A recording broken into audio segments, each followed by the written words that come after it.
Good morning. The October 22nd, 2024 board meeting is now in order. I'd like to welcome my fellow board members and the public. Paul, roll call, please. Ms. Wright? Here. Mr. Trent? Here. Ms. Jenkins? Here. Ms. Campbell? Here. Mr. Susan? Here. At this time, the board would like to hold a moment of silence, and I invite the audience to join in.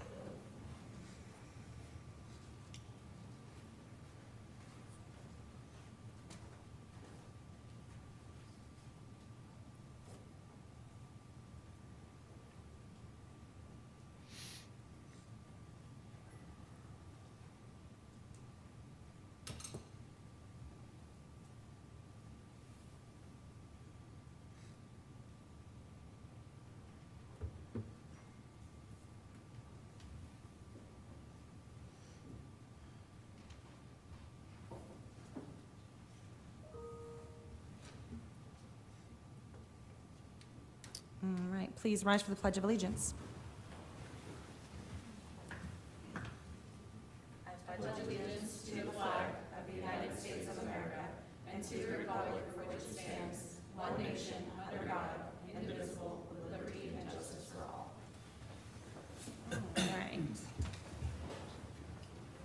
All right, at this time, I'd like to offer my fellow board members and Dr. Rendell an opportunity to recognize students, staff, and members of the community. Would anybody like to go first?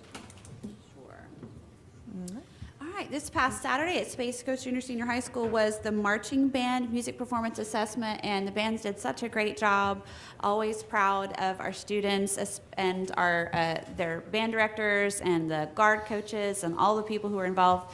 Space Coast did a great job being host again, and you know, I just have to say all of that. I know you got to catch part of it. Was especially recognizable or commendable, considering that none of them got practice the week before because of the hurricane. So kudos to all the teams on their bands on their excellent performance, and I loved seeing how everybody improves every year.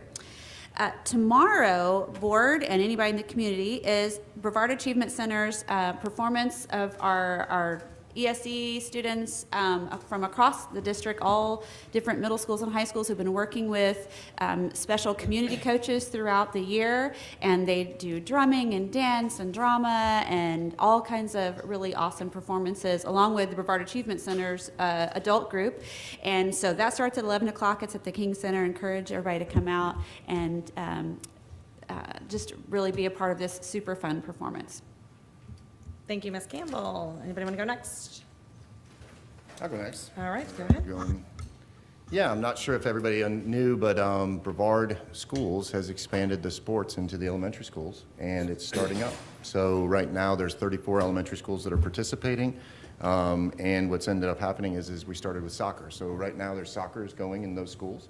They're going to have an intramural season where they're playing each other for a while, and then all of a sudden at the end, all schools will come together, and it's supposed to be like a 6-8 weeks season where they're going to be playing, and then next year they're going to end up with, or next year actually in the spring they'll have flag football. So there's a really good opportunity to expand the sports, and many people say, well, why are you doing that? A lot of people don't know that a lot of students that are going on right now aren't able to play in some of the rec league or travel league programs because it's so time consuming on schedule or financially consuming. So this is an opportunity for those kids not to miss a beat when they're in elementary school, so that they can then, when middle school comes and they may not have had an opportunity to play sports, now they will, to transition to that and be healthier and everything else. So there's that piece. And then I wanted to tell, I'm not sure if you guys knew about it, but Health First made a huge announcement about 3 weeks ago that they're going to hire every student out of our transitional BLAST programs.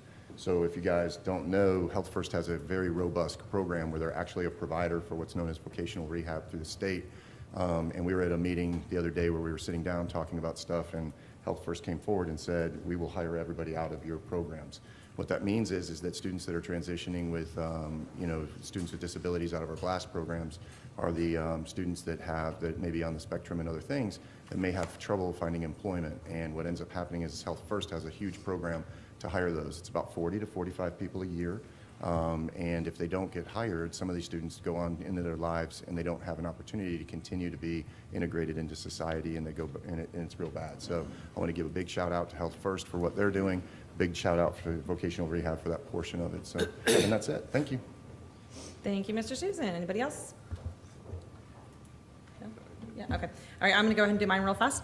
I want to give a shout out to the ATEPS program at Space Coast. I had the opportunity to go and speak to the students of that program, and so much fun, so engaging. I got to ask a lot of questions of the students. I asked them one of the questions on, what do you think the salary is for a school board member, which I think you guys will laugh about this, and they all thought we got paid $200,000 a year, and I'm like, wow, no, we don't. But they took the time afterwards, and I'll show you guys, there's a stack of letters that they hand wrote letters, thank you letters, which is an art that is lost amongst a lot of people. And so I want to read one of my favorite ones because it made me smile, and I want to thank those students for cheering me up on a day that maybe I wasn't quite as cheery as I could have been. So, dear Miss Wright, thank you for being our guest speaker. You changed my perspective on the school board. I thought they were mean, but you are really sweet and pretty, so now I have a better understanding for y'all's side, so thank you. So to Claire at Space Coast, I thank you so much for your letter. It made me smile, made my heart happy, and thank you to those wonderful leaders, Mr. Abeck and Mr. Yount, that are leading out in such a wonderful way. I, too, attended the MPA beginning phase of that ceremony. That was so impressive, and so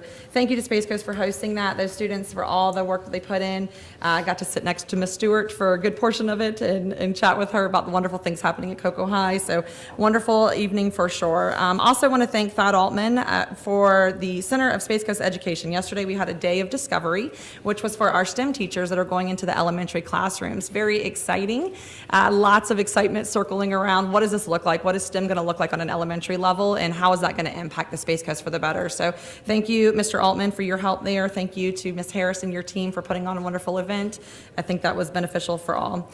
And the last thing I want to thank is our parent leadership team. So our parent leadership team meets every single month, and they get to hear from the district on what's happening, some of the good things. We also get feedback from our parents on, hey, what are ways that we could improve, and just able to have open conversations. A lot of good ideas come from those parent leadership meetings that actually translate into things in our school, such as the STEM in every single one of our elementary schools. So thank you to the parents that take the time out of their schedule to come here, learn about what we're doing, and give us input, and then also to take back to their schools some of the things that we're doing really well, and make sure that everyone's on the same page. So that is all that I have. Dr. Rendell, do you have any? I do not. All right, so then that will bring us to the adoption of the agenda. Dr. Rendell. Thank you, Madam Chair. On this morning's agenda, we have administrative staff recommendations, a proclamation, a presentation, 21 consent items, 2 action items, and 2 information items. Changes made to the agenda since release to the public include the following. Added were F17, approval of the agreement between Brevard Public Schools and the International Union of Painters and Allied Trades, Local 1010. F24, which is the 24-25 Florida Safe School Assessment Tool. Revised was B7, Administrative Staff Recommendations. C8, Bully Prevention Proclamation 2024. F18, the Hurricane Milton Instructional Makeup Time Schedule. And F19, a field trip for Delora Middle School 8th graders to Washington, D.C. Thank you. Do I hear a motion? Move to approve. Second. Any discussion? No, Paul, roll call, please. Ms. Jenkins? Aye. Ms. Campbell? Aye. Ms. Wright? Aye. Mr. Trent? Aye. Mr. Susan? Aye. And we are now at the administrative staff recommendations. Do I hear a motion? Move to approve. Second. Any discussion? No, Paul, roll call, please. Ms. Jenkins? Aye. Ms. Campbell? Aye. Ms. Wright? Aye. Mr. Trent? Aye. Mr. Susan? Aye. All right, we are now at the proclamations section of our agenda. Dr. Rendell. Thank you, Madam Chair. Yes, today's proclamation is the Bullying Prevention Proclamation 2024. Mrs. Jenkins will be reading the proclamation.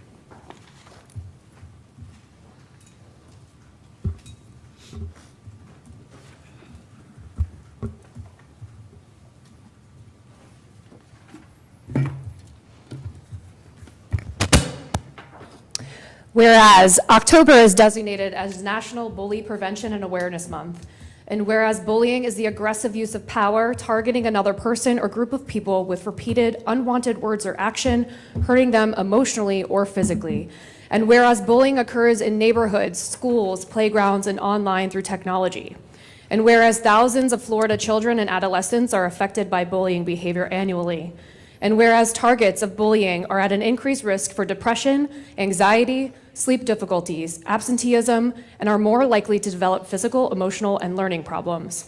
And whereas students who are repeatedly bullied often fear such activities as riding a bus, attending school, and attending community activities. And whereas children who witness bullying often feel less secure, more fearful, and intimidated. And whereas children who are engaged in bullying behaviors are at a greater risk of engaging in more violent behaviors. And whereas National Bully Prevention Month encourages parents, students, and teachers and school administrators to be aware of when bullying occurs and to work together to increase awareness about bullying and how to prevent it. And whereas schools that focus on teaching kindness can reduce bullying and have positive outcomes for students, including a greater sense of belonging, improved self-esteem, improved mental well-being, improved physical health, increased feelings of gratitude, and better concentration to improve academic achievement. Now, therefore, be it resolved that Brevard Public School Board supports the education of staff, parents, and students on bully prevention and awareness. And be it further resolved that Brevard Public School staff will encourage a positive, safe school environment and help others recognize and stop bullying behaviors immediately.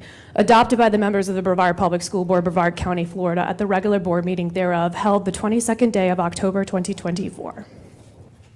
Thank you, Ms. Jenkins. Do I hear a motion? Move to approve. Second. Any discussion? Let me wait for you to get back up here before we call roll call, sorry.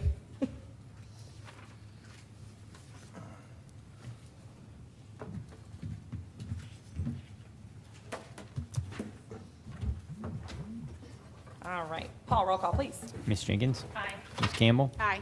Ms. Wright? Aye. Mr. Trent? Aye. Mr. Susan? Aye. All right, thank you. All right, we are now going to move into the presentation for today, which is the 2024-2025 Florida Safe Schools Assessment Tool, commonly known as the FSAT report. Dr. Rendell. Thank you, Madam Chair. I'd like to ask Mr. Rashad Wilson and Mr. Michael Timpson to come to the podium to present the report. Good morning, Madam Chair, Board, Dr. Rendell.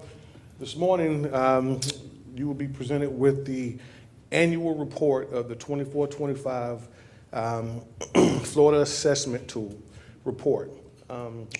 Sharing out that data would be Mr. Michael Timpson, the District School Safety Specialist.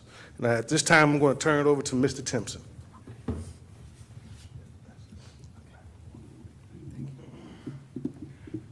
Good morning to the school board. Dr. Rendell and Mr. Wilson, thank you for having me here. And I look forward to presenting our findings from the district best practice assessment. And good morning to the public.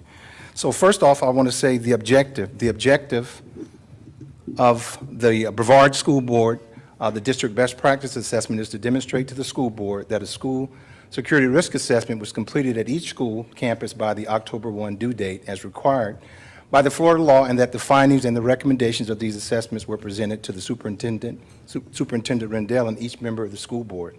This summary will address the efforts of Brevard schools regarding legislative compliance under the majority Stoneman Douglas High School Public Safety Act, the recommendations of the MSD High School Public Safety Commissions, and best practices related to school safety and security. Furthermore, this summary identifies strategies and activities that the district school board should consider implementing to address the assessment findings and improve school safety and security. As I go to the next slide, my position as the school safety specialist is to go to each school and to assess each school and to make sure that they're in compliance with the state legislative requirements. So that is my primary position to do here with the district. So it's an opportunity to serve, and I greatly take that responsibility. So with the compliance dashboard, I want to draw your attention to, number one, the quarterly report as of 10/18. You'll see there the numbers there. Now, first I want to remind you of the new House Bill 1473 that was instituted in July 1 from the state legislature. The new House Bill had new things in place such as ingress and egress to and from campuses, locked, staffed, or exempt gates, ingress and egress from a school building, marking hard corners for emergencies, annual unannounced visits to each school, and fortified tip. So these things are what the new House bill implemented, and as a result, these are some things that we were to take a look at when we went out to the schools. So if you take a look at the quarterly report, the number of schools inspected, let's take an example of the 9 high schools. Of the 9 high schools, there were 56% of the schools that I inspected, 9 of them we had 6 of those schools had no deficiencies, which represented 67% of the high schools that had no deficiencies. If you take a look at the middle schools, the percentage that were inspected was 33% of all of the middle schools that we have here in the district, and they represented, all of those were 100%. Of the elementary schools, there were 23 visits that were official visits, and those represented 40% of the schools inspected. 19 of those had no deficiencies, which represented 83% of the schools that had no deficiencies. The charter schools, there were 10 of those that I had visited, which represented 56%. 6 of those had no deficiencies, which represented 70%. So in totality, you're looking at 46 schools that I had a chance to visit. Out of these were the official visits. I've done over 100 visits to the schools throughout Brevard, but these are the ones that are the official visit that are reported to the state. Those schools that were inspected represented 43% of the schools inspected to date. We have 106 schools in our district. 31 of those schools that out of the 46 had no deficiencies, which represented the 67% of the schools that had no deficiencies. So those numbers there, and on the left side of the chart, you can take a look at some of the deficiencies that we came across. I do want to draw your attention to one of the things that I'm very proud of our district, the gates and doors, the yellow where it says gates and doors. There were no gates and doors that were left open around our campuses, which is very big with regards to keeping the bad guys out. In addition to that, emergency drills, we had one that we had a date discrepancy with one of the schools, but we did very good with getting our emergency drills, critical incidents, which are the active assailant, and also the fire drills. So the schools are doing a great job of keeping up with those things. And so those are some of the deficiencies there that you can take a look at. The Fortify Florida posters, getting those things up, hard corners that are mandated, that hard corners are marked. Just to give you an insight of some of the things that I'm looking for, that's what shows up on the left side of that dashboard. Here are some of the positive school measures that I'd like to share with the school board and the public. Number one, our schools do a fantastic job, and having had an opportunity to work for the state, I was able to be the compliance specialist there and would cover a lot of the schools throughout the entire central region. And so one of the things that I noticed here is, number one, that's very positive, is the school emergency operations plan.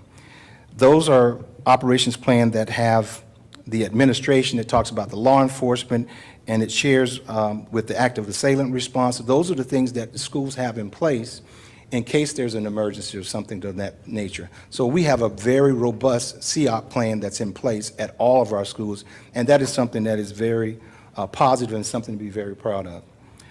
The second one there, you'll take a look at, is the superintendent directive. A superintendent annually issues a directive outlining the mandated security procedures and discuss these directives during the leadership meeting with all principals. Dr. Rendell has a conversation with the principals to let them know the safety and the procedures that are important, and that's been going on for quite some time now, and that continues to be very positive, getting our schools in compliance. Number three, the next one is an independent security consultant did a district-wide security appraisal from some years ago, and those appraisals were, they took a look at all of our schools, and they came up with some safety measures that we continue to adhere to and try to improve to implement those findings from the district-wide security appraisal. So those things have been very positive, because they, that third party, they get a chance to look at some things and make sure that our schools are in compliance, and any recommendations, we are doing those things. The next one is radios. That was one of the recommendations from that finding of the independent appraisal. Our radio reception. Radio reception, as you can imagine, is very important for emergency procedures, to make sure that the emergency personnel can contact our school and that the signal is strong and good. So to date, we have 3 sites that are done, and it's a very tedious process, but those things are being done to make sure that we have great reception. The next one is the RAVE app testing. It's important that the RAVE app that the schools use to signify that there's an emergency on campus, that those things are actively and working on the phones, laptops, and such. So those things are continually being tested to make sure that they are operating, because the biggest things you want is to make sure that those are operating and contacting the PSAP, which is the emergency officials, to make sure that they know that something is going on your campus and they can respond accordingly. The next thing is the monthly drills. Our monthly drills are very important because for the simple fact that the monthly drills are the critical incidents, the emergency drills such as the fire drills, and making sure that our critical incidents in terms of the active assailant drills are done robustly and every time that we have those, to make sure that everybody is in tune with what's going on the campus in terms of the monthly drills. And I will say that our campuses are doing a great job making sure that our monthly drills are done. Our K-9 program. The proud thing about our K-9 program is with the help of Major Klein and his team, we have, to date, we have one gun dog. This is the first that the district has ever had that I understand. The next one is the narcotic dog. There's two narcotic dogs that the campuses will use to sniff out any illicit drugs, and 5 therapy dogs, which we found that just the simple soothing fact of dogs on campus, the kids seem to really take to that. So the therapy dogs are a big thing here in Brevard County as well. And last but not least is the Fortify and the Speak Out. These are anonymous tip hotlines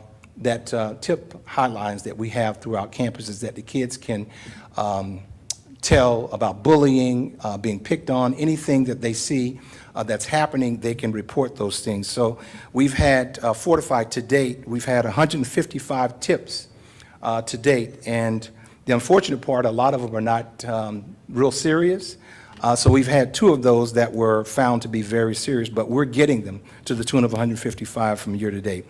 Speak Out, we've had 62 of those year to date, and 3 of those were found to be serious threats. So those are the things that are happening with regards to the very positive things throughout our school districts and our schools themselves. Just wanted to bring that to your attention. So the very next one here is the district assessment results, the strategies, and the actions that have been taking place based on the findings that we have here at the district. The very first one is the security assessment and recommendations that we've had. Those there are basically the result of the third party that I mentioned earlier. Those things are ongoing, and they continue to, we get the recommendations from the findings that we had a few years ago, and so we continue to implement those things in terms of the strategies and actions, some of which I will certainly apprise you of as we go down this list. The very first thing is that the improved access control. One of the things that we have is the access control throughout the district is we're constantly upgrading our facilities to make sure that the teachers have adequate access. Emergency vehicles can adequately access our campuses as well. We have what we call the AI. If you go to our campuses to get into the front offices, you have to push the button to get buzzed in. Has the camera system and the intercom as well. So we're doing those throughout our district, and we're making sure that those things are in place. So we're improving the access controls to all of our campuses so the access points are secure. The vestibule hardening. If you go to our campuses now, there's 9 schools left in order for us to be 100% compliant. At this date, we have pretty much got all our schools outside of those 9 with hardened vestibules, so therefore there's an added level of security in our front offices. And so those are one of the positive strategies and actions that we're taking place as well. In addition to that, if you look at security cameras, we never can have enough security cameras, but we have done an awesome job of adding even 100 more security cameras to what we presently have, which I believe the tune was over thousands of cameras that we have throughout the campus. And so we've added to that, we've extended the coverage, longer storage, better cameras, and we've done that to better suit our campuses. Classroom door locks. One of the things that you often hear, particularly with the safety, is the classroom door locks. We've taken the out of the human element out of it. So what we're doing is installing classroom door locks that lock automatically when they're closed, as opposed to the teacher having to do those. So we're in the process of getting those changed throughout our campuses, and so that is an ongoing process, but we're making a great headway with that, getting everything changed over to classroom door locks. The public address system, you can imagine that that's very important to intercoms, so therefore when there's an emergency, everyone is notified. In addition to that, presently we have pretty much did all of those in terms of the public address system at many of our schools, and right now 42 of the PA systems have been upgraded and complete. Security procedures, accountability, that is a continuation of the superintendent's directive. He reissued that again and presented it at our leadership summit with the principals and told them to make sure that they are adhering to that in terms of the security procedures. In addition to that, the HB 1473 that I mentioned earlier, they've also given the power to the superintendent in terms of progressive discipline for any staff member that is not adhering to his directive. So he has the ability to have progressive discipline. So there is accountability there. The district-wide threat assessment team. Under the leadership of Dr. Jenkins, we have a great threat assessment team. She's tasked with making sure that our school-based threat teams are doing what they are supposed to be doing. You can imagine right now with all the threats and assessments and things that's going on in our campuses, this is very vital to our success, and we have a very robust training that goes on throughout the year to make sure that everyone is up to speed. That's one of the things that I do check as I go to schools to make sure that everyone has their certifications, they've gotten their training in place, because the threat assessments is ground zero with regards to stopping school violence. And so we have a very good positive results with that. Our GPS student ridership program through REAXM, that is something that is in place and it's ongoing. We continue to make sure that our bus systems, parents can find out where their bus is, where their kids are, and throughout our district. So REAXM is very good with providing that solution. The next one is the TSA. That is the Transportation Security Assessment, Administration, excuse me. That's to improve bus security. You can imagine with our school bus drivers trying to keep their eyes on the road. They want to make sure that they're doing everything properly. And so they go through an annual in-service instruction with regards to security. And this is an ongoing partnership as well. The next item I'll bring your attention is the rave panic button. And that is what we particularly use with the teachers and the staff, having those things downloaded on their phones. So if there's any emergency, they can just click that button to make sure that those things are working properly. And we're continually making sure that our staff have those things downloaded to their phones so they can address any emergencies on campus. And presently, we're about 85% of the staff throughout our schools have signed up and have downloaded to receive notifications. The last one here on this slide is the live video monitoring. We have a very good Verkada camera system that allows us here at the district offices with the our security team to make sure they can look into any school and to have a live view of what's going on in that campus. So if there's anything that's out of order, that our security can get on that right away. And so live video monitoring is very big.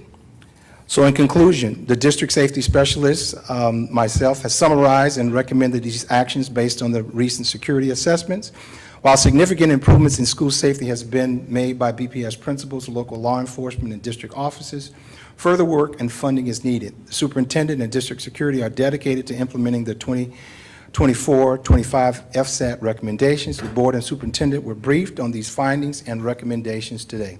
Consequently, the assessment results and proposed safety strategies are now presented to the school board for approval, and we ask that the board approves so we can continue the work of keeping our schools and staff straight and safe throughout our district. Thank you so much for your time. Thank you so much, Mr. Tenson. I appreciate it. I appreciate the one-on-one that we had as well in regards to the FSAT program the FSAT report that you guys have put a lot of work into. So always striving to make things safer every time we possibly can. So Thank you. All right, we are now going to move on to the public comment portion of the meeting. Mr. Can we, before we do that really quick, I don't know if we can make comments, because I just wanted to take the opportunity. Is it okay? Okay, yes? Yeah.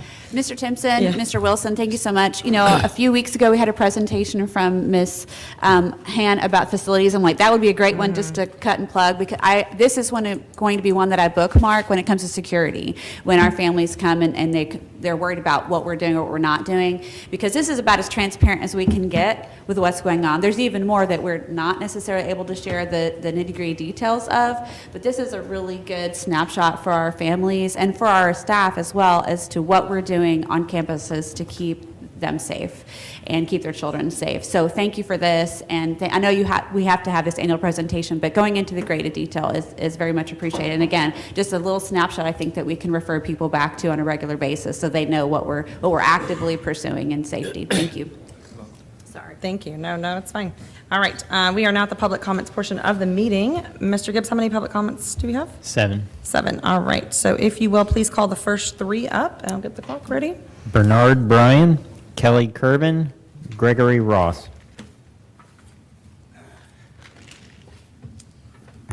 Good morning. Thank you, Board.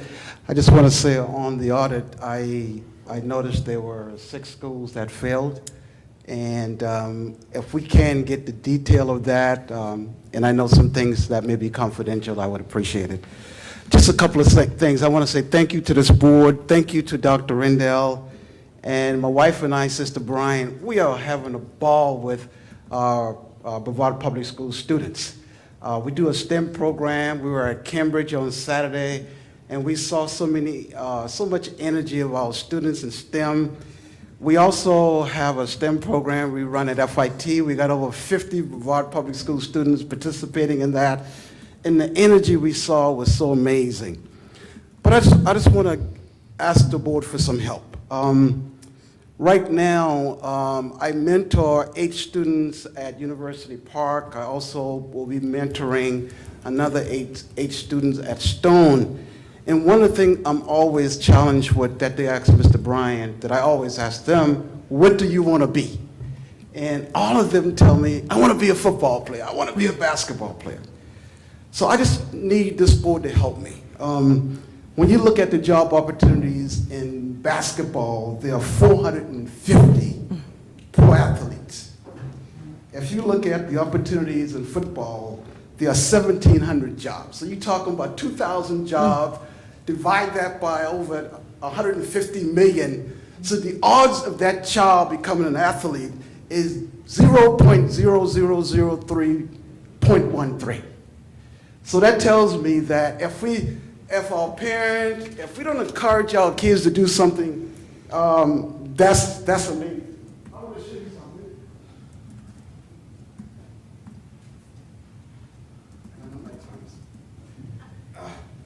I wanted to bring this in.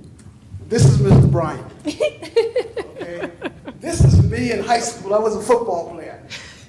And believe it or not, I was pretty good. I mean, second honorable mention. But what I learned is that me weighing 138 pounds is not going to get me to the pros. So what I'm asking this board to really encourage our kids in this step. Right now, there are 4 million engineering jobs. There are 700,000 software jobs. There are 1.3 million technical jobs. And if we, I love sports, that's why I brought this in here. To let you know that I love sports. But what I want to tell you is I need you to help me minister to these kids, telling them how important it is to learn how to read and do math. Because it's a challenge to me to get them to see that at this moment. And I know I'm running out of time. But Thank you, that's Mr. Bryant. what the number says, okay? Thank you. Kelly Kerben, Gregory Ross, Joan Taddy. I want that picture. Typically, I already know what I'm going to say before I walk in this room, but today is a unique day because there are just too many things to talk about. First, I haven't forgotten about the missing $500,000. While I recognize that it wasn't actually missing, I'm still unclear why Dr. Rendell thought it was. Why did the head of HR call 40 administrators to tell them they'd have to pay it back? Why did the head of communications issue a statement to the media acknowledging the overpayment? Mistakes happen, but the lack of transparency is a choice. Second, I continue to be troubled by the issues with bus transportation. I have heard both Dr. Rendell and Matt Susan say that our bus positions are fully staffed, but that can't be true. Buses continue to run late every single day from North County to South County. And it's not just a few minutes here or there, it's upwards of an hour and day after day, especially in the Palm Bay schools. How are our students supposed to do well in their earlier subjects and class periods when they can't arrive on time? This is your responsibility, and you're failing. Moving on to Dr. Rendell and Matt Susan.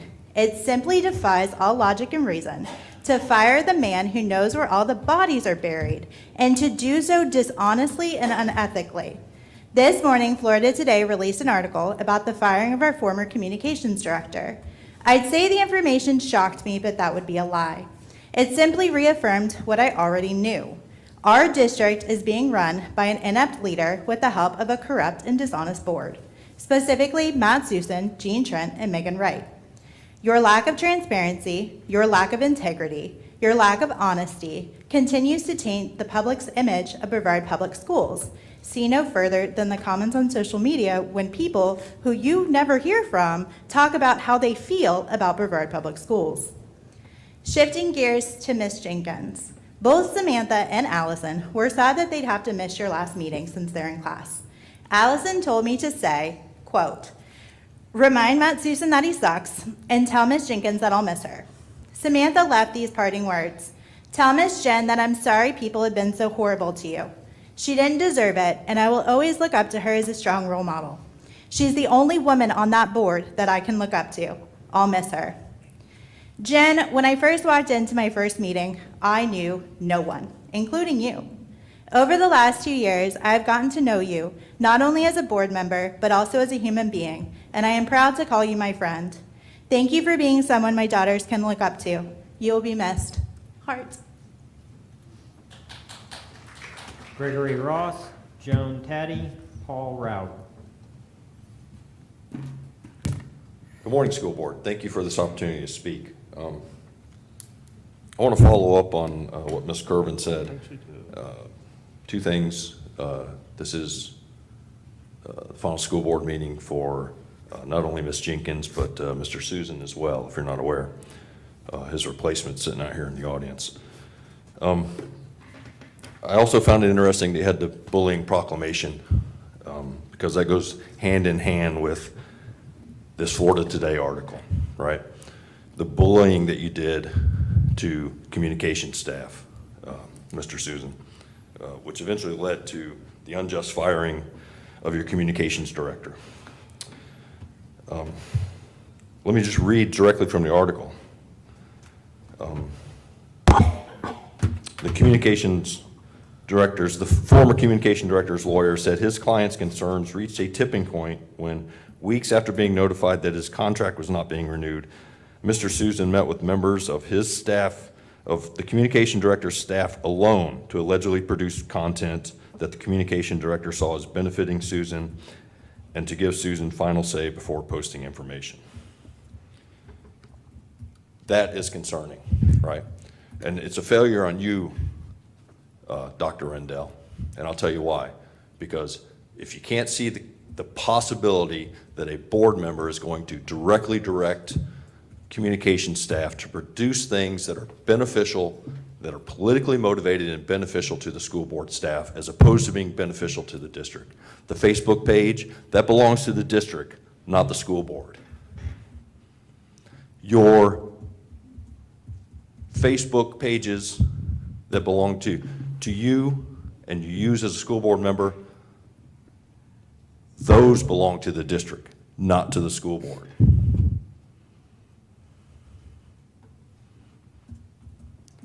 What you're doing and what you've done, which is laid out in this article, is probably on the edge of being illegal and is definitely unethical.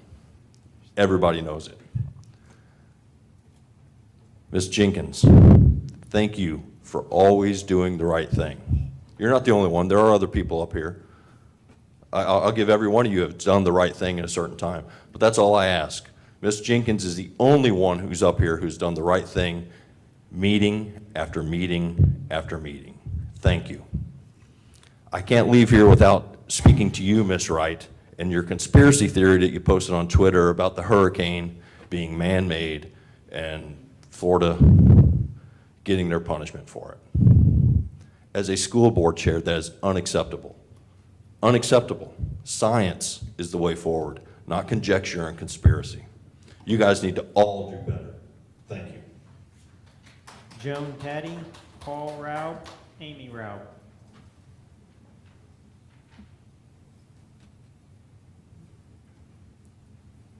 Good morning, Dr. Rendell, and school board members.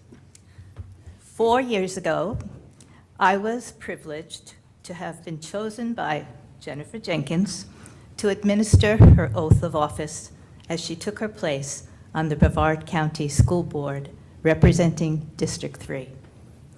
During her 4 years in office, Jennifer was a relentless warrior for her most important constituents, the children of Brevard County. Jennifer's campaign symbol was a rocket pencil, which represented not only Brevard County, but the power of education that she so passionately fought to provide to all children countywide. I know I represent many teachers, parents, and children when I say we are very proud of her accomplishments. But Jennifer is well aware that the political battles continue, and we all wish her well as she takes on her new role as founder and chair of Educated We Stand. Thank you, Jennifer, for a job well done and a future with continued success, slaying the jargons that would threaten our children's fact-based public education. Paul Raub, Amy Raub, Aiden McFadden.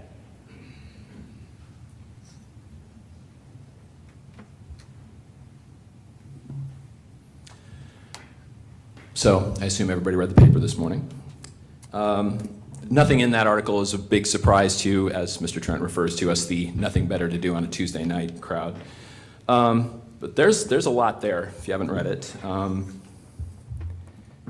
it's understandable that Mr. Susan would want to put the communication staffs toward helping rehabilitate certain things. It is a team effort to make district accomplishments somehow seem like the work of one man, such that they can fit on a campaign flyer, which one got sent to our house, so somebody's messing with you guys. I'm sorry if I gave you the quarterback or whatever that cost. The idea, Dr. Rendell, that more positive stories needed to come out, and that being the fault of the communications director, reminds me of a friend of mine who used to run sound at a club in Miami, and the bands would say, you know, Doc, it's your fault we sound bad. I mean, sure, in the sense that he was making sure they were heard accurately by the crowd, it's sort of his fault. But there's only so much you can do when the material that's being generated. It's hard to come up with stories that are going to overcome the surprise jailhouse press conferences. It's, you know, are we going to spend, in October we read bottom to top. How do we make that a positive? You know, Gene Trent exists. But I understand that, I got the steel clap, I'm so proud. Much like, you know, accountability can sound like a threat, competence and good faith can seem like betrayal when they don't work in your favor. Just adding to the checklist of cell phones, unforced errors, like my friend Greg said, maybe don't fire the guy who knows where the bodies are buried. I don't know. But on a more positive but sadder note, I also just wanted to thank Jennifer Jenkins for all you've done for these past few years and the actual abuse you've taken from certain members of the public. But you've, you know, hung in there. You've, again, fought the good fight, said the right things despite being, you know, shouted down and mansplained from the dais constantly, and fought through it. And I don't think I would have handled it with a tenth of the grace that you have. And, you know, you joke that you're sorry for picking me for the book committee and dragging me into all this. And yeah, completely your fault. I do blame you. No, but it's been an honor that you chose me, and hope I've done you proud, and you certainly have done us proud. And thank you for being a voice for our students, for our parents, for sanity, for reason. Thank you more than you know. Amy Raub, Aiden McFadden.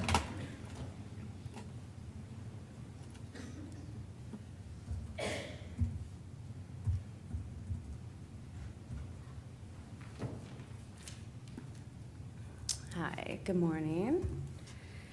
So, hey Matt, you like my t-shirt? How does it make you feel? It's kind of tight. That's irrelevant. I know. Oh, okay, so, I don't know, you texted a county commissioner about Jen's tight t-shirts and how she wears them for attention. Just wasn't sure if you knew that after reading that Florida Today article this morning, and how you are just such a hypocrite, saying that a piece of clothing she's wearing is attention grabbing, and you firing your communications director for not giving you enough attention. You're just a joke, Matt. Look how tan you are. Is that because you've been running around campaigning? I didn't think you were worried about losing to an angry black woman or a midget or a child in this district. Your new one that you redistricted, because you know she would have beat you.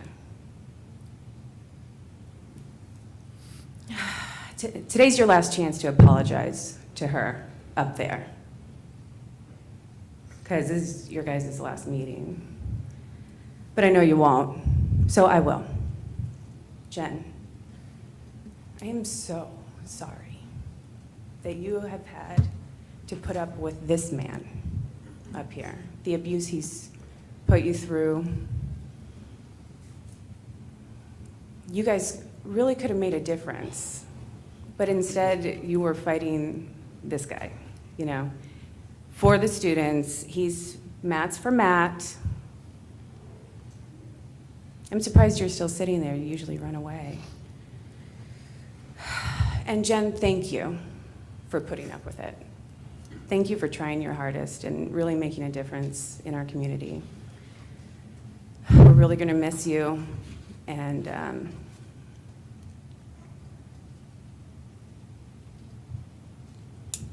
you've given so many girls a role model to look up to that's real. Like, they've been able to take pictures with you. They can quote you. You've done so much, and I hope that you don't feel like any of it was a waste. It wasn't. Thank you. Aiden McFadden.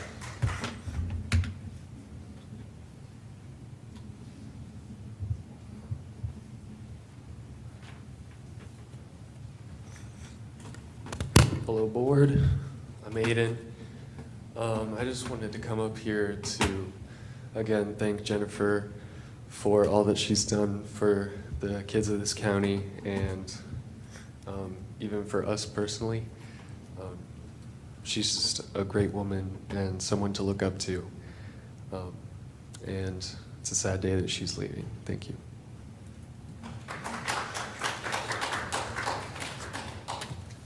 All right. All right, that concludes the public comment portion of the meeting. We are now on to the consent agenda. Dr. Rendell? Thank you, Madam Chair. There are 21 agenda items under this category. Thank you, Dr. Rendell. Does any board member wish to pull any of the items? No, hearing none. All right, do I have a motion? Move to approve. Second. Any discussion? No? No? All right. Paul, roll call, please. Ms. Jenkins? Aye. Ms. Campbell? Aye. Ms. Wright? Aye. Mr. Trent? Aye. Mr. Susan? Aye. All right. Dr. Rendell, will you please let us know about the items under the action portion of today's agenda? Thank you, Madam Chair. The first action item is H33, Department and School Initiated Agreements. Do I have a motion? Move to approve. Any discussion? No. Paul, roll call, please. Ms. Jenkins? Aye. Ms. Campbell? Aye. Ms. Wright? Aye. Mr. Trent? Aye. Mr. Susan? Aye. Thank you. Will you let us know about the next item under the action? Thank you, Madam Chair. The last action item is H34, procurement solicitations. Do I hear a motion? Move to approve. Second. Any discussion? No. Paul, roll call, please. Ms. Jenkins? Aye. Ms. Campbell? Aye. Ms. Wright? Aye. Mr. Trent? Aye. Mr. Susan? Aye. All right, we will move on to the information agenda, which includes 2 items which for the board to review, and they may be brought back for action at a subsequent meeting. No action. It will be taken on these items today. Sorry. Does any board member wish to discuss either one of these? Hearing none. All right, we are now on to board member reports. Does any board member have anything further to report or discuss? I'd like to bring up Okay. something real quick. All right, they both. So I was able to meet with some of my homeschool families and just kind of walk through some of the policy changes that we have, some of the things that staff has been working on.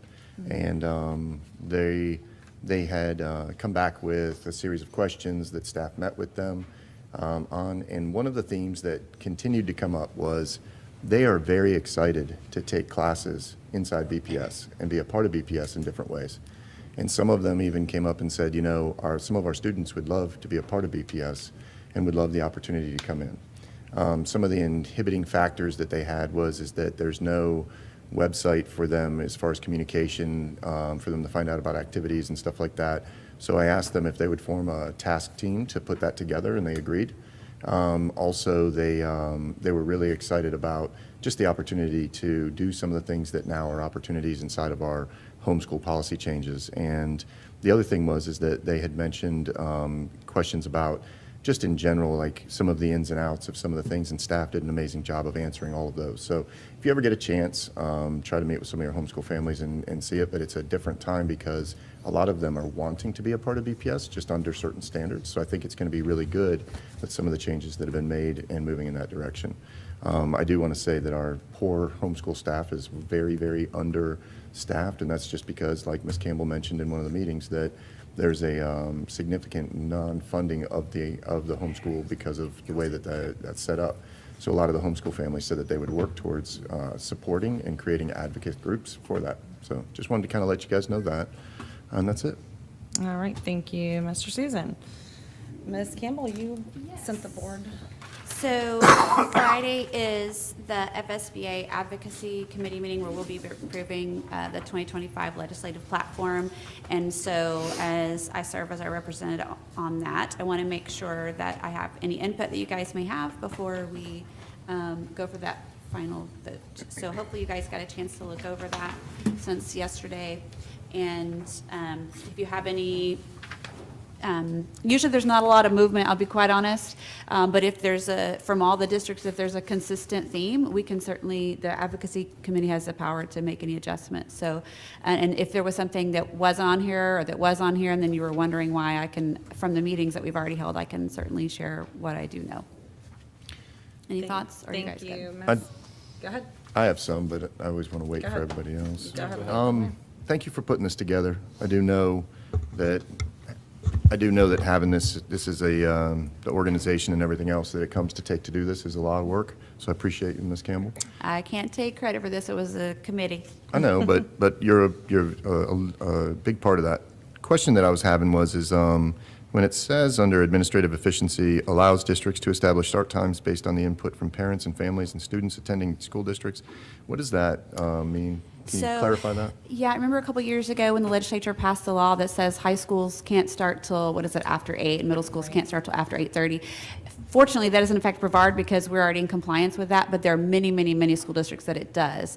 And so even when it doesn't take effect till 2026, but that window is quickly arriving. And so what this was, so that to ask that school districts who aren't in compliance, if they reach out and survey their own community and their community wants to keep it the way it is, that the legislature would make that adjustment so that that community could keep it, as long as the district can show they did the survey and that community, so it's more of a community-based decision, because a lot of the school districts are having a really hard time because it affects their transportation issues and things. This is thankfully a problem we don't have, but it is a statewide problem. So start times being the start time for the day, not the actual start time for the year. Yeah. We had That's a conversation about the calendar, and that one didn't make it quite on here. And by the way, this number 2, administrative efficiency, that is what we called last year the deregulation. They've been told there will be no talk about deregulation, but we can call it administrative efficiency. So we're still talking about dereg, just not with the same verbiage. But that one just didn't make it across the finish line. But honestly, if this board wants to continue to push it, if we get enough people from different districts, the advocacy committee just, has a representative from every single county. So that's why it's kind of making this final say. So if I go in and other counties are saying too, yeah, no, our board wants us to push for that, we'll see. I mean, let me get a consensus at least, Okay. what you guys. And then the other one I was asking about was reduce unnecessary reporting in consolidated funding categories. I didn't know what you were referencing there. That was, so a couple years ago, all of the categoricals, not all of them, but a lot of the categoricals got shoved just into the base student allocation. So the funding is all together, but the reporting is still required. So there's a lot of those. I'm trying to think of an example, Dr. Rendell, can you? Definitely any grants, especially state grants. Yeah. They end up going into the general fund now, but we still have to report to all the different grant agencies, so to speak, and it just is unnecessary paperwork because the money doesn't come that way anymore. Right. So, Right. So it's just kind of reducing that. And there were some examples given by the districts, the people that put forward that. I mean, I can't remember off the top of my head. That's why I asked for assistance. But that's what it is. It's just those things that used to be all separated out. They're all together, but yet we're still having to report it like they're all separated out. Yeah, so we have separate categories that have separate funding, and you're asking to say that we don't have to have those reported in the CAPR? it's basically duplicative reporting. Yeah. One hand at the DOE doesn't know what the other hand is asking for, so we have to do it twice. Okay. All right, and then streamline and reduce reporting of required instruction. What is that? What do you have there? That one was, that is along the same lines as what Dr. Rendell just shared. When the state comes down and says, you must teach X, then we have to have, like, from every classroom, like, to prove that that teacher taught, for example, the Holocaust lesson. You have, like, it's pretty onerous. Reporting that every district has to have, because they have to go and say every single teacher, and this is how they did it, rather than the district being able to, Dr. Rendell be able to comply. Look, we've done everything we need to do, and their lessons were taught. So again, it's just, and remember, some of this dereg has to do with what is the difference between the traditional public schools, what they have to do, and what the charter schools have to do. The charter schools do not have to do any of this reporting. Right. So that was some of the, again, going back to dereg, here were some of the things that were left over that didn't make it across the finish line last year, and so I think that is where that is. Okay, and then eliminating teaching certification being tied to school district, that one right there. It's the final one. Sorry, I'm in the administrative efficiency. Yeah, no, I appreciate it. And this one, I'll be quite honest, this wasn't, I can't remember which county or which person this came from, but I think this has to do with, and our certification thing didn't make it across the finish line, I'll just tell you, because when I talked about the social worker thing, I've talked to Dr. Rendell too about this. I'm trying to figure out what's going on, because other districts aren't having the problems that we're having with the social workers having to pass a general knowledge exam, so I'm trying to get to the bottom of why that's a Brevard issue. But I think this one has to do, I'm just gonna, actually, rather than just making something up, I'm gonna tell you I can't remember. Let me go back. No, I appreciate your See if work. something jogs my memory. You can maybe Because come then, back this to it. was one, so the legislative subcommittee put this together with all the 100 or so recommendations from the counties, and they combined some, and then they eliminated some because they weren't statewide. Okay, no, maybe I'll come back to you. Yeah, I don't thank need you. to, I just need to know what the 30,000-foot view of it is. That's Yeah. all. All right, I'll be Well, quiet. and again, the 30,000-foot view of this is trying to make it easier for school districts to get qualified teachers. We put in about reciprocity, and that didn't quite make it across the finish line because they wanted more information about what we're dealing with other states. It's my opinion that if you are an experienced certified teacher in the state of Georgia or Alabama, and a lot of our legislators, it's their opinion too, but they didn't realize it's not true, that you should be able to come into the state of Florida and get going and not have to do the same kinds of things that a brand-new teacher out of college is having to do. Yeah. But right now, that's not necessarily the case. So, but they needed more information before, so that's going to be a longer conversation. Okay. Certainly, our board can push for that, but it would be helpful to have as much data as possible. I think that's good on my questions. Thank you. All right, Mr. Trent, do you Yeah, have he questions? answered a couple, asked some of the same ones, the efficiency, so good. Ms. Campbell, you and I spoke about this. I would really love to see, again, you know, we have, I think it's Florida Statute 1001.42, mandates that school cannot start before August 10th, which this board knows I've been championing that modified calendar, and actually had the opportunity to present it to the parent leadership team this last week when we talked about some of the things that have taken place over the course of the last 12 months. The overwhelming response of the room was, oh my gosh, we love it, when I showed them the calendar of what it looks like, because I think there's a lot of misconception in the community of year-round sounds horrible, like you're in school all year long. It's the exact same number of days, you just split the breaks up. So when I presented it and showed them the calendar, we walked through it, it was very, very well received. Lots of people asking, can we have it at our school? Can we have it at our school? And it doesn't work that way, unfortunately. But one of the things that we will need help with is getting some kind of exemption to that August 10th start date. So if our district were to look towards moving in that direction in the future, that August 10th start date is going to be a hindrance on us. So I'm going to, obviously, I will send emails and make phone calls and try to meet with our local delegation myself and ask for these things. Just saying this would be a really great caveat to have it written in there. Obviously, it takes board majority to move on any kind of drastic change like that, but I would love to see the flexibility be there. One of the things I think that was a huge win, just so you know, no vacancies at Challenger 7 for the first time in 5 years, for teacher vacancies. That's a huge win. And so when we're in a teacher crisis and shortage, I think that speaks volumes to say we don't have any teachers that are not wanting to work at that school. I think that calendar might have been very attractive and the reason why they are fully staffed. So just something to think about, board, that's all. When you're talking about this advocacy, I would love to see that make it on this platform, but I don't know if that, you know, this is an FSBA platform, so. So in our conversation around that, there's a couple things that came up. One, I have to say, there already is some kind of exemption, because even one of our own charter schools has been doing the year-round calendar. They start in July. They've been doing it for years.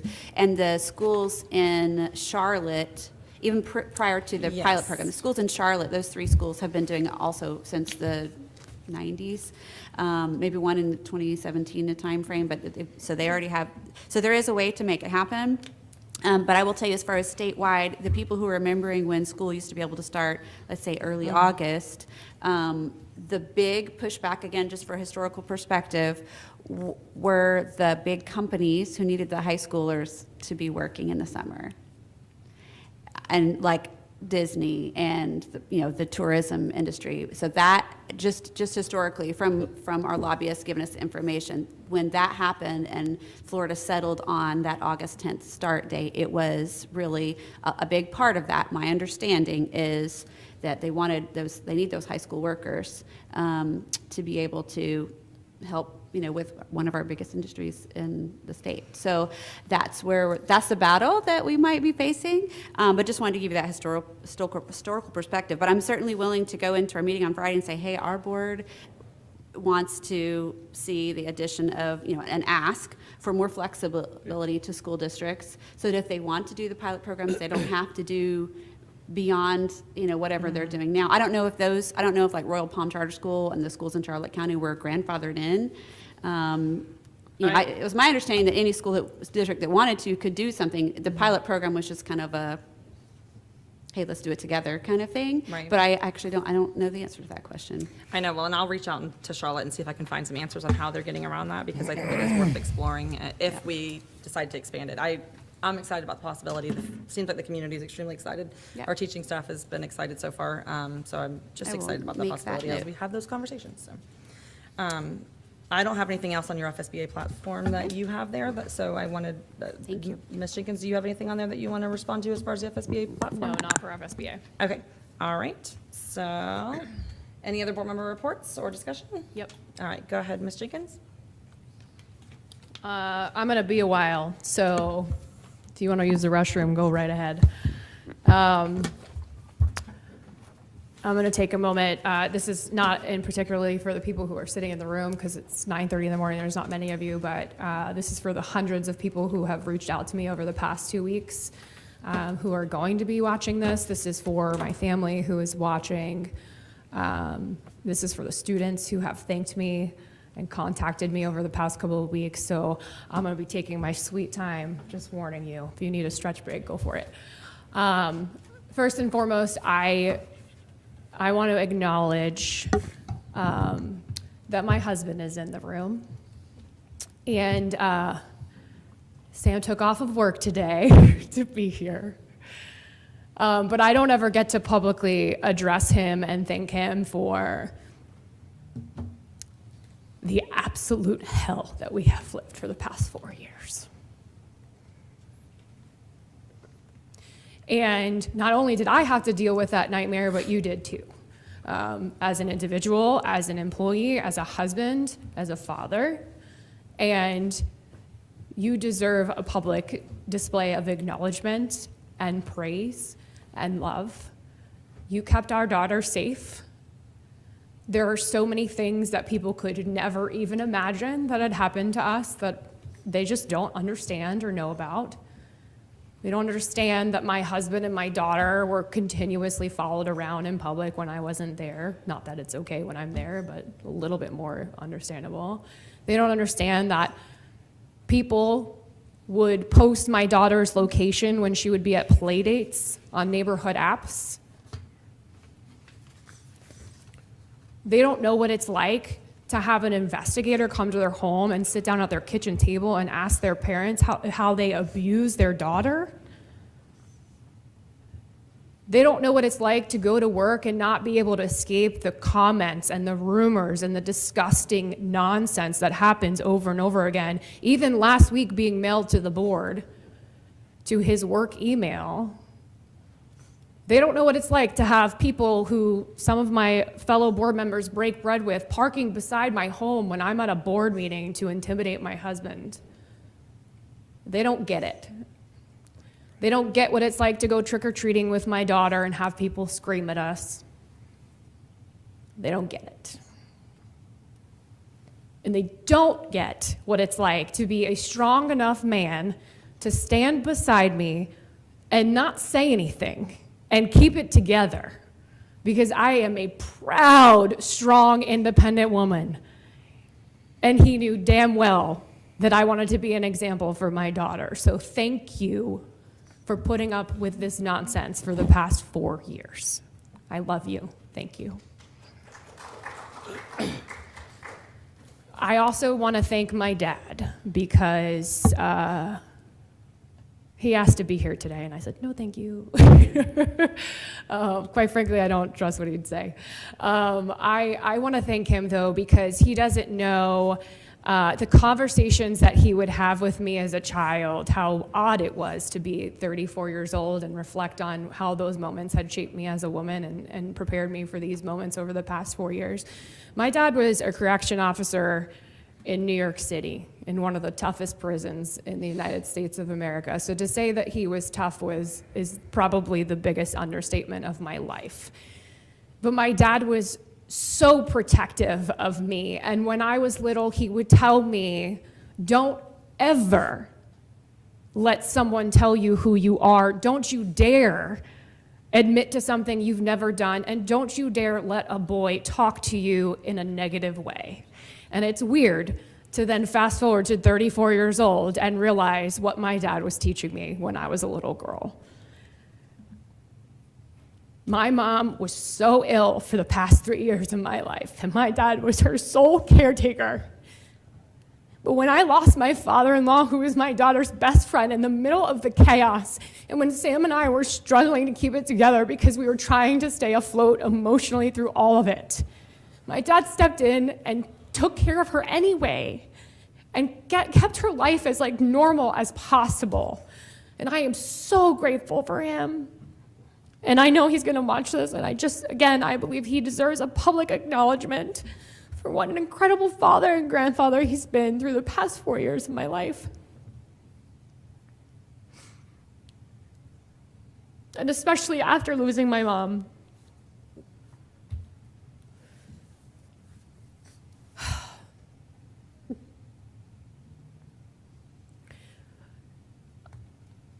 I believe that so often when people are given times to address an audience, they often share stories of success too often. And some of you might have already heard this story, but I'm going to share it anyway, because again, this moment is for, I know, the students that are listening are going to watch it later.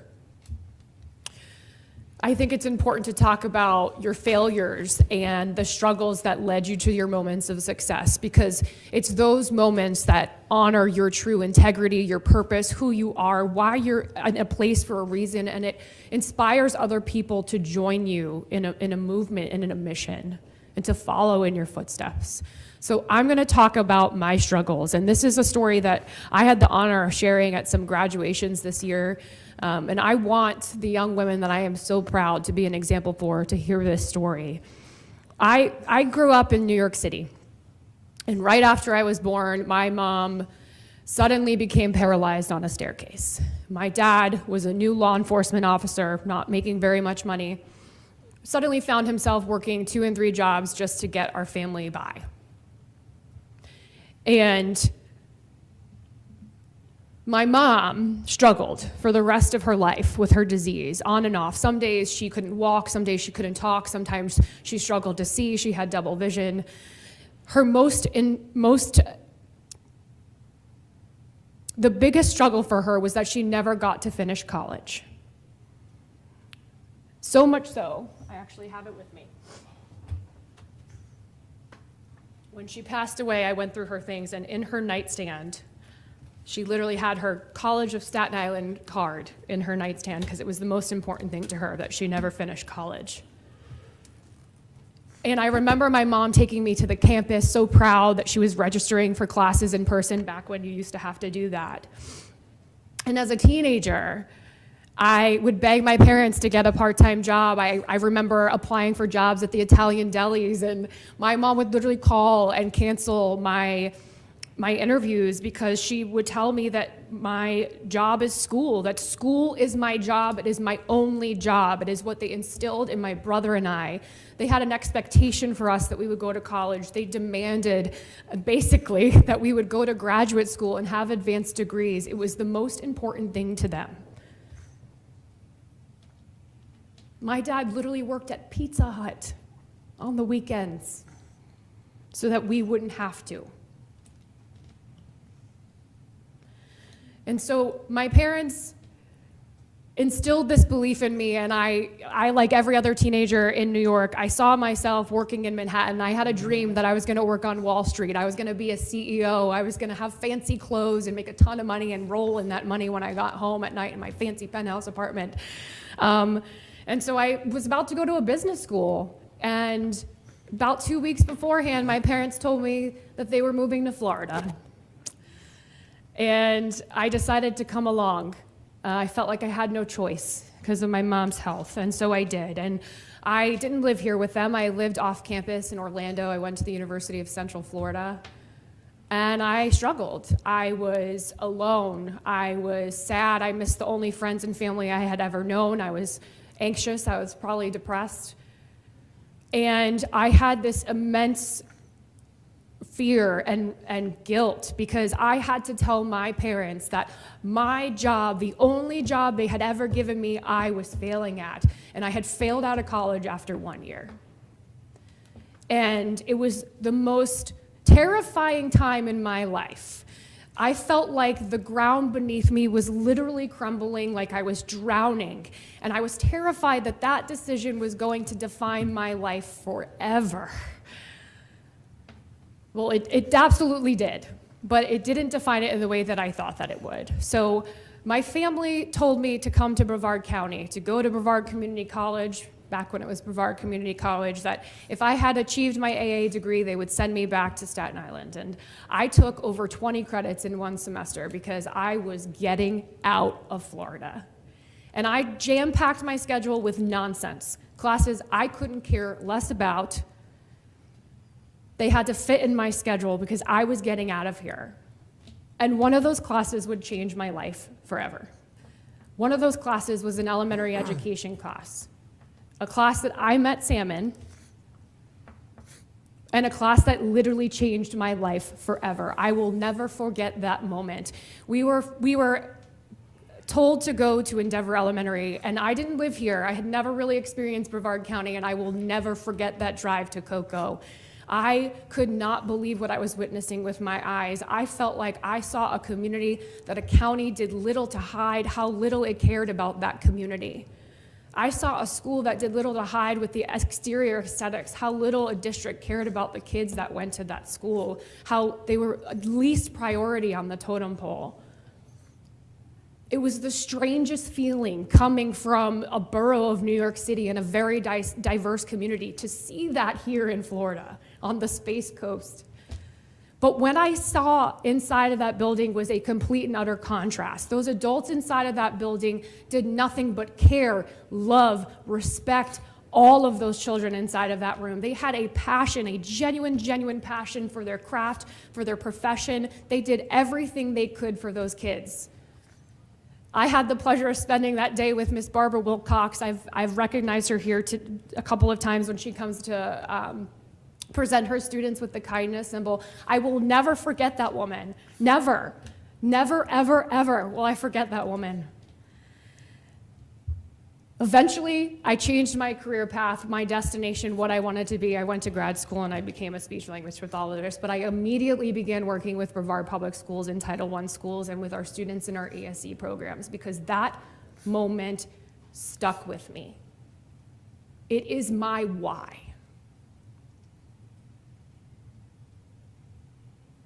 It has always been my why. It is why I have been so passionately advocating up here, because it drives me crazy that I can't feel the same why from other people in leadership. I am so grateful for the staff of this district because I see their why, I feel their why, and they deserve all the credit in the world for the success. I want our students to know, and in particular our young female students who, again, I can't even tell you how many messages I've gotten from them over the past 4 years. I want you to know that your future isn't going to be perfect, that you will have bumpy roads. You will literally feel like the ground beneath you is crumbling like I did. People will physically throw stones at you. They did to me as an adult. But I want you to pick up those gravel pieces, pick up those stones, hold them in your hand. I want you to feel all that you feel in that moment. You have every right to. But then I want you to put them in front of your feet one by one, just like I did, because they will be a stepping stone to a future you could have never imagined. You are important, you are valued, you are loved. You are the only person who holds the power to define who you are and where you're going. And don't you dare let a boy talk to you in a negative way. I'm talking to you, girls. I am so honored to have had the past 4 years to represent the voices of Brevard County. It has been a nightmare. I don't lie about that. An absolute nightmare. It has been a struggle to come to work and sit beside people who shake the hands, break bread with, go to dinner with, some of the people who have done the most disgusting things to me and my family. But I am proud. I am so damn proud of the woman that I am. And for people who have asked me over the past 2 months, we're so scared, where are you going? We don't want you to leave. Trust me, I ain't going anywhere. I'm just going somewhere they can't turn my microphone off.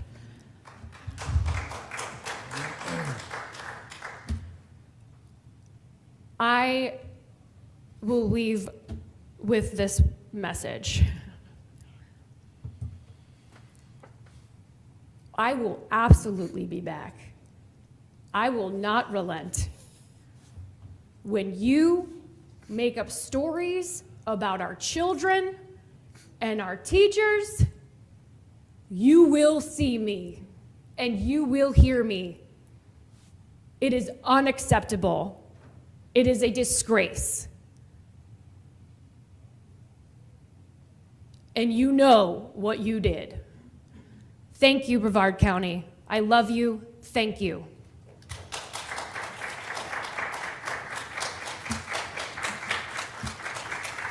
Okay, any other board member reports or discussion? Hearing none. I'm going to take a moment just for a second because I know Ms. Jenkins is still in the room and she's listening, and I just want to say a couple things. Number one, what people have done to you is not acceptable. Should have never happened. Guess what? It happens to me too. It does. It happens to all of us. And we've got to get to a place in society where that is not the norm, where we don't tolerate the attacks, the online attacks, the posts, the nonsense that happens. And so for that, I'm sorry that you've endured that.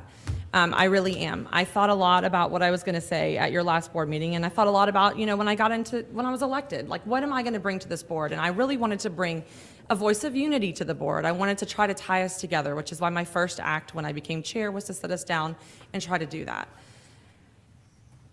I will say this. There are people in life who exemplify love, joy, happiness, forgiveness. And I'm sad that those are not traits that I can equate to you, Ms. Jenkins, and what you have going on. I hope one day, I pray one day, that those are traits that you have inside of you as well. I wish you the very best in whatever endeavors you go on to do. And hopefully you'll be able to make some friends along the way. All right. Hearing no other further business, this meeting is adjourned.